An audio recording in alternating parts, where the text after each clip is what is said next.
ಇವತ್ತು ರಾಮ ಮಂದಿರ ಆಗ್ಲಿ, ರಾಮ ಸೇತುವೆ ಆಗ್ಲಿ, ಅಲ್ಲಿ ಪುರಾತನ ಸಾಕ್ಷಿ ಸಿಕ್ಕಿದೆ ಅಂದ್ರೆ ಅದಕ್ಕೆ ಈತನೇ ಕಾರಣ, ವಿಲ್ಲಾರ್ಡ್ ಫ್ರಾಂಕ್ ಲಿಬ್ಬಿ. ಅಷ್ಟಕ್ಕೂ ಯಾರೀತ ಅಂತ ಕೇಳಿದ್ರೆ ಈತ ಅಮೆರಿಕಾದ ಒಬ್ಬ ರಾಸಾಯನಿಕ ತಜ್ಞ. ಈತ 1949ರಲ್ಲಿ ರೇಡಿಯೋ ಕಾರ್ಬನ್ ಡೇಟಿಂಗ್ ಅನ್ನ ಕಂಡುಹಿಡಿದಿದ್ದ. ಈ ಟೆಕ್ನಿಕ್ ಇಂದ ಯಾವುದೇ ಒಂದು ವಸ್ತು ಎಷ್ಟು ವರ್ಷ ಹಳೆಯದ್ದು ಅಂತ ಪತ್ತೆ ಹಚ್ಚಬಹುದು.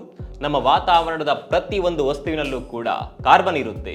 ಪೆನ್ನ ನಿಬ್ನಿಂದ ಹಿಡಿದು ಕಾರ್, ಬೈಕ್ ಎಲ್ಲದರಲ್ಲೂ ಕಾರ್ಬನ್ನ ಅಂಶ ಇರುತ್ತೆ. ಈ ಕಾರ್ಬನ್ಗಳು ರೇಡಿಯೋ ಆಕ್ಟಿವ್ ಆಗಿರ್ತಾವೆ. ಹೀಗೆ ಈ ವಸ್ತುವಿನಲ್ಲಿರುವ ಕಾರ್ಬನ್ ಅನ್ನ ಕಾರ್ಬನ್ 14 ಅಂತ ಕರೀತಾರೆ. ಈ ಕಾರ್ಬನ್ನ ಅಂಶ ವರ್ಷ ಹೋಗ್ತಾ ಹೋಗ್ತಾ ಸ್ವಲ್ಪ ಸ್ವಲ್ಪ ಕಡಿಮೆ ಆಗ್ತಾ ಹೋಗುತ್ತೆ. ಎಷ್ಟು ಪ್ರಮಾಣದಲ್ಲಿ ಕಡಿಮೆ ಆಗಿದೆ ಅನ್ನೋದನ್ನ ಪತ್ತೆ ಹಚ್ಚುವ ಮೂಲಕ ಆ ವಸ್ತು ಎಷ್ಟು ಹಳೆಯದ್ದು ಅನ್ನೋದನ್ನ ನಿರ್ಧಾರ ಮಾಡಲಾಗುತ್ತೆ. ಇವತ್ತಿಗೂ ಕೂಡ ಇದೇ ತಂತ್ರಜ್ಞಾನ ಬಳಸಿ ಹಳೆ ಕಾಲದ ವಸ್ತುಗಳನ್ನ ಪತ್ತೆ ಹಚ್ಚುತ್ತಿದ್ದಾರೆ. ಈ ಕಾರ್ಬನ್ ಡೇಟಿಂಗ್ ಪತ್ತೆ ಹಚ್ಚಿದ ವಿಜ್ಞಾನಿಗೆ ನೊಬೆಲ್ ಪುರಸ್ಕಾರ ಕೂಡ ಸಿಕ್ಕಿದೆ. ಈ ವಿಷಯ ನಿಮ್ಗೆ ಮೊದಲ ಬಾರಿ ಗೊತ್ತಾಗಿದ್ರೆ ಕಾಮೆಂಟ್ ಮಾಡಿ, ಈ ವಿಡಿಯೋವನ್ನ ಶೇರ್ ಮಾಡಿ.